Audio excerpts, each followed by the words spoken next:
শুনলে তো আমার কথা, পুলিশ আমার পেছনে ঘুরছে। এরপরও তুমি তুমি আমাকে কালীচরণ, তুমি ঘুমোচ্ছ। কার জীবনের দুঃখ কষ্টের কথা তুমি কোনোদিন জানতে চাওনি।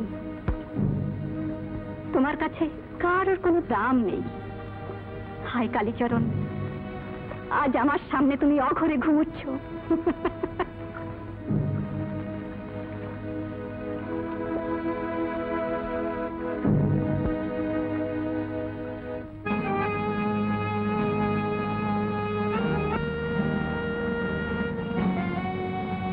কালীচরণ, কে তোমাকে আমার সামনে ঘুম পাড়িয়ে দিল?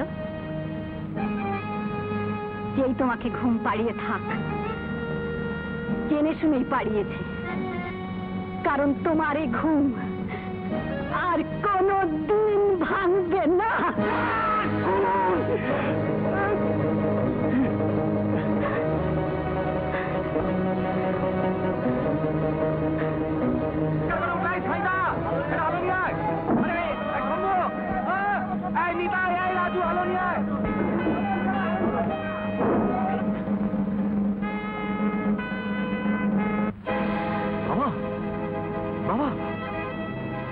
কি হয়েছে? বাবা খুন হয়েছে? নিশ্চয়ই তুই করেছিস। একদম নয়, তুই ওই মেয়ে ছেলেটা দিয়ে।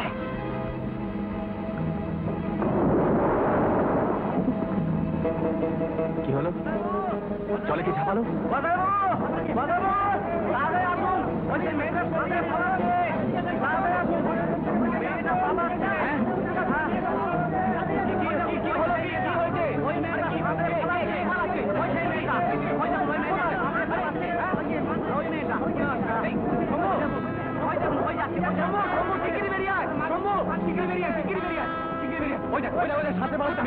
ওই তো বাবাকে খুন করেছে। বাছারি নৌকা শিগগিরই চলো চলো চলো চলো।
ওই খুনি মেয়ে যার নাম সীমা ভুইয়া কালীচরণ সরকারকে নিজের হাতে খুন করে মণিমহেশপুর থানার অফিসারদের কাছে নিজেই তার স্বীকারোক্তি দিয়ে। আপনি বসুন। থানার নথিপত্র স্বীকারোক্তি আমি সবই দেখেছি। হ্যাঁ, তারপর বলুন। থানার স্বীকারোক্তি ছাড়াও অনার প্রাথমিক শুনানি এবং সাক্ষীদের জেরার উত্তরে আসামি আপনার সামনে স্বীকার করেছে যে সে কালীচরণ সরকারকে নিজের হাতে ছুরি দিয়ে হত্যা করেছে। তা নথিভুক্ত হয়েছে। অতএব আমার বক্তব্য এই, চার্জশিট গঠন করার পরে আবার নতুন করে সওয়াল জবাব নেওয়ার কোনো দরকার আছে কি?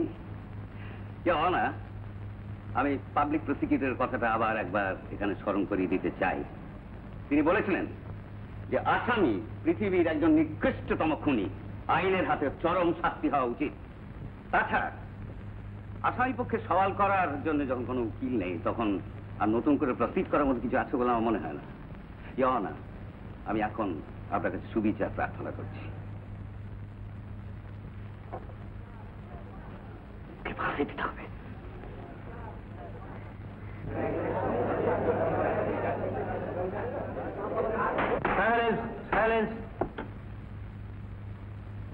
কিন্তু একটা কথা আপনাকে স্মরণ করিয়ে দিতে চাই, আমি আসামিকে যখন এই কোর্টে জিজ্ঞাসা ছিলাম যে সে দোষী না নির্দোষী, সে নিজেকে নির্দোষী বলে ঘোষণা করেছে। অথচ নিজেকে সে খুনি বলে স্বীকার করেছে। আইনে সেটাই শেষ কথা। আইনের সেইটাই শেষ কথা, আবার শেষ কথাও নয়।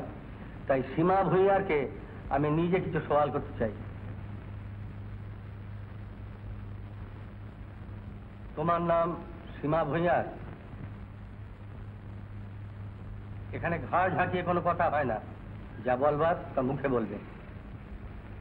হ্যাঁ হুজুর, আমার নাম সীমা ভূঁইয়ার। সীমা ভূঁইয়ার, এখানে যারা আছেন তাদের তুমি কাছে কাছে চেনো?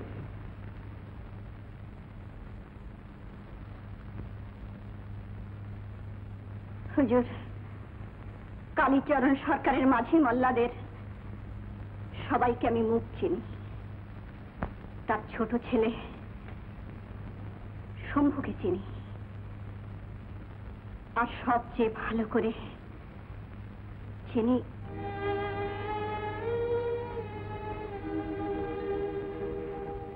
তার বড় ছেলেকে। বড় ছেলে? তার নাম কি? হুজুর, ওর নাম আমি মুখে দিতে পারি না। কেন মুখে নাম নিতে পারো না কেন? মেয়েরা একবার যাকে স্বামী বলে বরণ করে নেয়, তার নাম মুখে নিতে পারে না হুজুর।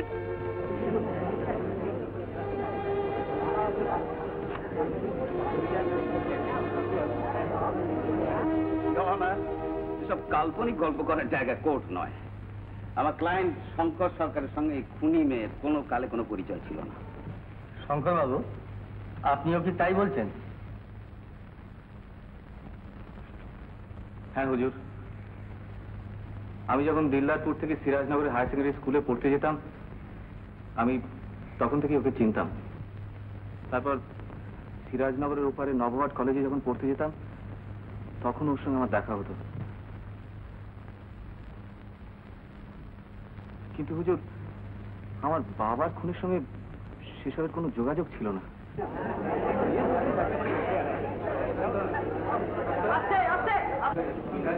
চুপ করুন আপনারা, চুপ করুন। ও মিথ্যে কথা বলেনি হুজুর। ওর বাবাকে খুন করার সাথে ওর আর আমার সম্পর্কের কোনো যোগাযোগ ছিল না। আমি জানতাম না ও কালীচরণ সরকারের ছেলে। তাহলে তাহলে ওকে আমি ভালোবাসতে পারতাম না হুজুর, ভালোবাসতে পারতাম না।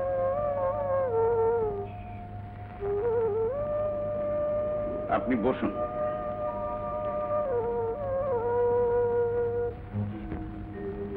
হুজুর, তখন মামা মামির কাছে বড় দুঃখে ছিলাম। ওর ভালোবাসাই আমাকে রক্ষা করেছিল। ও আমার ভালোবেসেছিল, আমাকে আমাকে বিয়ে করতে চেয়েছিল।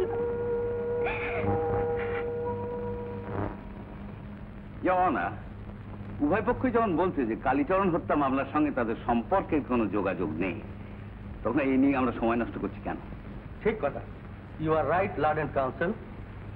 সীমা ভূঁইয়া, মণিমহেশপুর থানায় এবং এই কোর্টে তুমি স্বীকার করেছো যে দিলদারপুরের কালীচরণ সরকারকে তুমি হত্যা করেছো। এখনো কি তুমি সেই কথাই বলছো?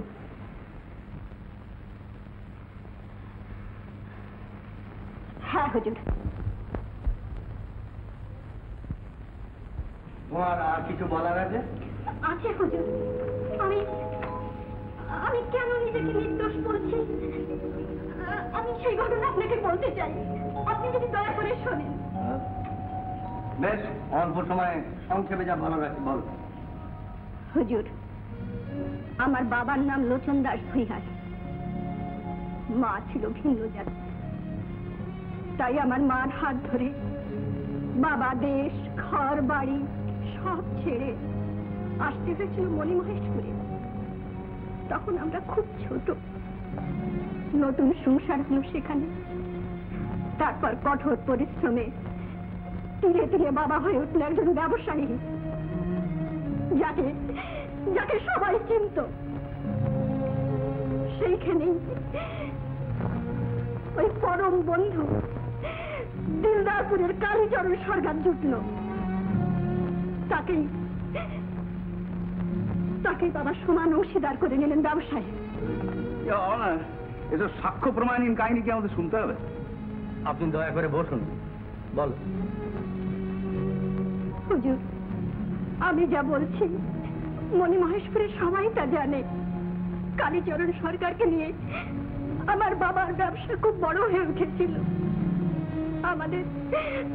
আমাদের সুখের সংসার। কিন্তু হঠাৎ মা মারা গেল। বাবার মনটা ভেঙে গিয়েছিল। আমার দিদি তখন সংসার দেখত, মায়ের সুখ মুহূর্তে চেয়েছিল, কিন্তু আমার বাবাকে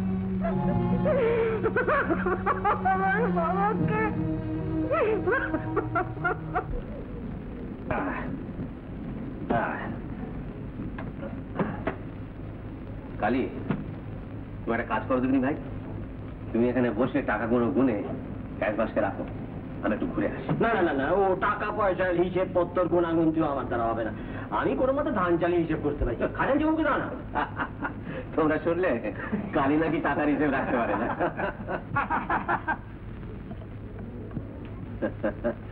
তাহলে খাজাঞ্চি বাবু, কালী যখন বসবেন না তখন আপনি এসে ক্যাশে বসুন। যাকে আমি একটু বাইরে ঘুরে আসছি।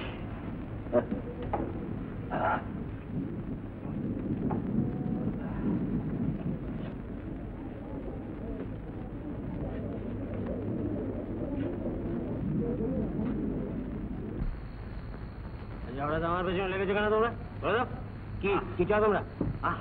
ওসব বন্ধু বান্ধবের কথা ধরতে নেই। আচ্ছা, তোমরাই বা কেন শুধু শুধু কালীকে? কালী, একবারটা আমার সঙ্গে এদিকে এসো তো, তোমাকে একটা কথা বলি আমি চলে যাব। কি এসো এসো এসো, রাখ।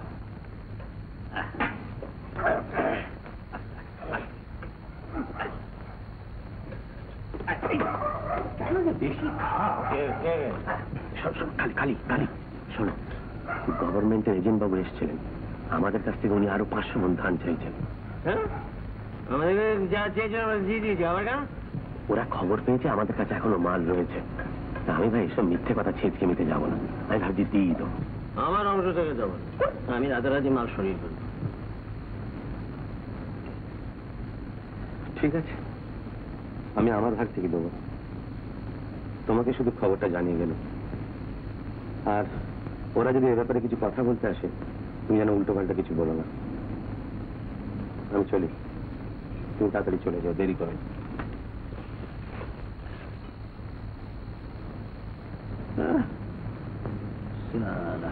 বেশি সাচ্চাগিরি। বাবা, তুমি এসেছো? এই মাত্র তোমার কথা বলতে বলতে দিদি ঠাকুরকে সন্ধ্যে দেখাতে গেল। তাই বুঝি? ঠাকুরকে তো ডাকতেই হবে রে, ঠাকুর ছাড়ার গতি কি বল? আর তোরা আমার কথা কি ভাববি? আমি তো তোদের কথা ভাববো। হ্যাঁ, লেখাপড়া করছিলি? হ্যাঁ। আচ্ছা, জামাটা দাও, আমি তোমার ঘরে রেখে আসি। তুমি ততক্ষণে হাত মুখ ধো। আচ্ছা আচ্ছা, বেশ।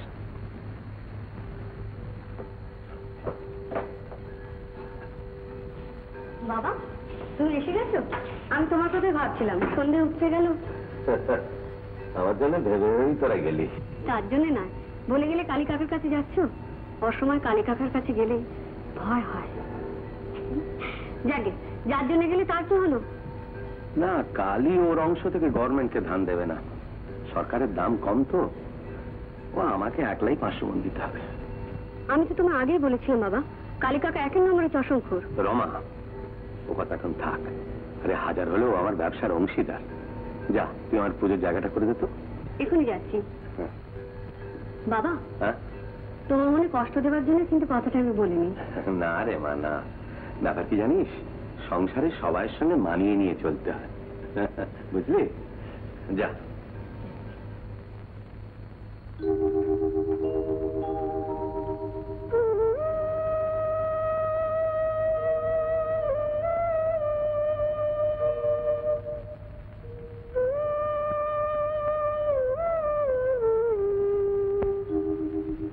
মা, তুমি তো জানো না আমার মনে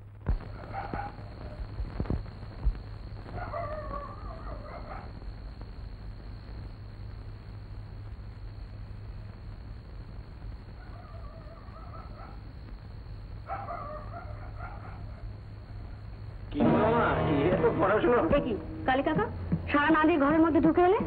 কেন রে আমি আসতে পারি না? তোর বাবা কোথায়?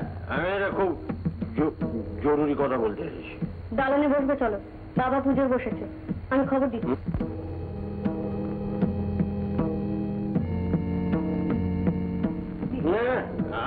আমি তোর বাবাকে ডেকে আনছি। মদ খেয়ে এসেছে। পুজো পাঠ শেষ হলো? আরে কালি, তুমি এখন এর সময় কি মনে করে? ওই 500 মণ ধানের কথা বুঝলে? তোমাকে কথাটা বলেই আমার মনটা কিরকম খুঁত খুঁত খুঁত খুঁত খুঁত খুঁত করতে লাগে। আচ্ছা, তাই আমি বলতে চাইছি আমার অর্ধেক দাও। খুব ভালো কথা ভাই। তা এই অবস্থা এখন না এসে কালকে কি গদিতে বললি তো হতো? না আমি এখন আর বলবো না। তাহলে ভাই কালকেই গভর্নমেন্টের মালটা আগেই চালান দিয়ে দাও, কি বলো? তাই হবে। সরকারি ঝামেলা যত চুকিয়ে ফেলা যায় ততই ভালো। তাহলে আমি এখন চলি। এসো এসো এসো এসো। হ্যাঁ যাচ্ছি যাচ্ছি।